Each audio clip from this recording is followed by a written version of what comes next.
Hey kings, what's poppin'? It's me, Cheems of Regret. Since Halo Infinite's multiplayer mode launched last November, there's been a lot of complaints and critiques with the game's cosmetic progression and monetization system. A lot of them were pretty reasonable. Far more were less than intelligently written, let's just say. Seeing these frankly unreasonable takes on the game's monetization practically invade my social media feed is slowly driving me insane because I don't even think it's all that bad. Is it not good? Yes, I agree. It's not that good. Is it German mustache man levels of bad though? Don't get me started. Just seeing all these people endlessly crying about monetization that doesn't even affect gameplay at all is almost enough to make me jump off a cliff. The game's monetization and cosmetic progression is not the worst out there. I'm pretty sure CSGO is far worse. When you level up in that game, it's not even a guaranteed skin drop. The only other way you get cosmetics in that game is either paying to open loot boxes you already own or to buy individual skins from the Steam store. Compared to CSGO, Halo is very tame when it comes to monetization. So consider this video my take on how to fix Halo Infinite's monetization system. Because frankly, a lot of the solutions proposed are either unreasonable, unrealistic, or even worse, unprofitable. Because that's the most important part, profit. These people forget that Microsoft and 343 are not charities. They exist to make money. At the end of the day, that's what all their decisions boil down to. They make a game hoping that people will spend money on it. They make changes to that game if they think they can make more money out of it. They keep fans happy because happy fans are more likely to spend money. It's simple, cold calculus. Nothing more, nothing less. With that out of the way, let's look at how the current system works. There are two ways to get cosmetics in Halo Infinite, from grinding the Battle Pass and from buying store bundles. Both sides have issues, some more serious than others. Let's start with the Battle Pass. As I've pointed out all the way back from the multiplayer preview, the Battle Pass system is not very good. The Battle Pass progression being tied entirely to challenges means that progression is determined entirely by the challenges that 343 gives you. Some of them are pretty reasonable, like kill 50 enemies in ranked matches or get 15 headshots. Sometimes you get pretty stupid challenges like get 10 headshots in Fiesta.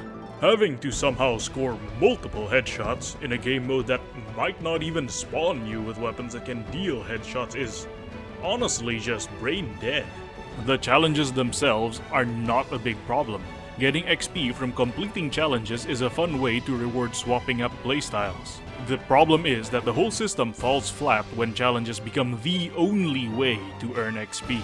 The solution is honestly not all that complicated, I think. Performance-based experience. Now, with the current system where 1000 XP is enough to rank you up in the Battle Pass, I don't think traditional performance-based XP gain would work. Since I'm too lazy to think up a new XP system, I'll just propose this idea.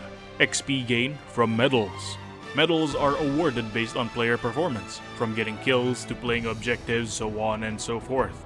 Medals should award XP based on how difficult it is to get that medal. Getting a perfect medal should be more rewarding than a backsmack or a harpoon, so on and so forth. This isn't a perfect solution, but it's leagues better than the current challenge-only system. Each medal should reward between 10 to 50 XP, ensuring that players can continue to make progress without challenges. But at the same time, not fast enough to burn through the entire Battle Pass like a government burning taxpayer money. Another change I would also like to make to the Battle Pass is to have Mark 7 armor core items to be a part of the free Battle Pass rewards, while anything other than Mark 7 is a part of the paid Battle Pass. My reasoning behind this is pretty simple. Older players are already pretty invested to the Halo franchise. These guys are more likely to stick around and to spend money to recreate their old Spartans.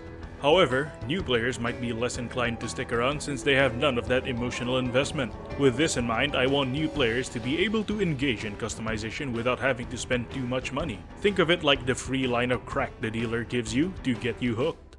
To this end, I envision up to 70% of Mark 7 related armored core cosmetics to be free or very cheap to buy, while the remaining 40% are in line with the rest of the cosmetics being offered. Every other armor core, be it Mark 5, a potential Mark 4, Mark 6, or whatever comes next, will be 100% paid cosmetics. But They will all be in the Battle Pass. Purchasing a Battle Pass will automatically give you the attached armored core.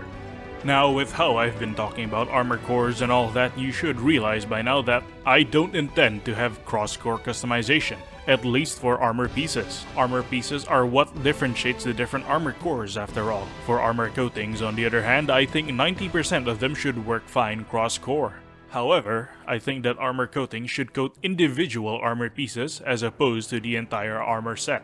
I'm thinking you should be able to apply separate armor coatings to your helmet, chest piece, legs, arms, so on and so forth. This still lets the game monetize armor coatings, but at the same time gives players a lot more freedom when it comes to customization.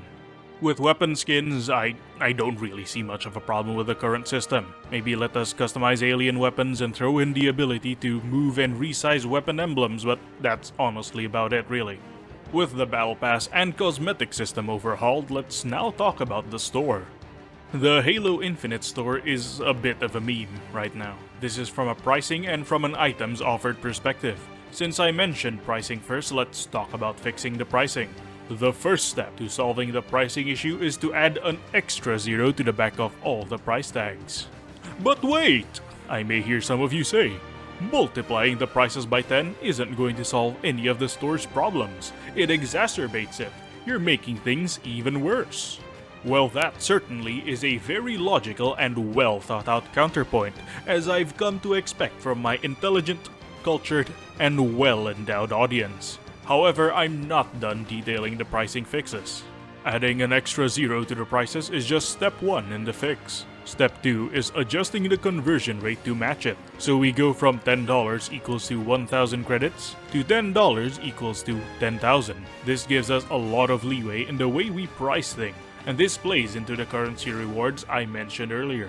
Every 10 tiers in the Battle Pass, the player should be rewarded with 1,000 credits. This will be enough to either buy some stuff from the store or to buy the next Battle Pass. Yes, this is blatantly copying what Call of Duty does. No, I don't see a problem with copying it either. Remember, this is a business, and keeping people within the game's ecosystem is what we want to do. Rewarding players in-game cash will go a very long way to keeping them playing our game as opposed to the competition. Another thing I'd change with the store is to rebalance the prices of the item bundles. The average cosmetic bundle with 3 to 5 items should go for 5,000 credits, if not less. Individual items should cost 1,000, if not less. With coatings, we are going to be more intricate with them, with different combinations of colors, patterns, and textures. This allows for a different variety of coatings to come from the same color combination. The basic red, white, and blue tricolor can be rejigged multiple times with new patterns and textures. For example, we could get a coating where the red is a metallic texture, while blue and white are in matte. This will allow for a massive amount of customization possibilities for both the devs and the players. Finally, my final change to the storefront is to have more items on rotation. As it stands, you get 3 weekly items, 2 dailies, and the esports skins. What I suggest we do is change the weekly offerings to 4 items, as well as make it a bi-weekly rotation. 2 items will leave rotation each week, and be replaced by 2 new offerings. For the dailies, we simply pump the numbers up to 6 offerings each day. I believe that these changes can keep the store from feeling samey and repetitive. For event passes, I don't really have a problem with the current system. Honestly, I think they're fine the way they are. Maybe have more cosmetics as their rewards, but aside from that, there's not much in terms of improvements that I can think of. The only thing I can come up with is to have campaign weapon variants spawn as opposed to normal ones for event playlists. But those proposals are outside of the scope of monetization, so I'm not gonna get into that. Anyways, that about wraps up my proposals on the subject. I highly doubt any of this will get picked up, but hey, it's the thought that counts. Speaking of which, what did you kings think about my ideas? Are they good? Are they bad? Are they going to ruin the game even harder? Do tell me in the comment section. As always, remember to like, comment, subscribe, and share the video if you feel like it. This is Cheems of Regret, wishing you all good luck and Godspeed. Signing out.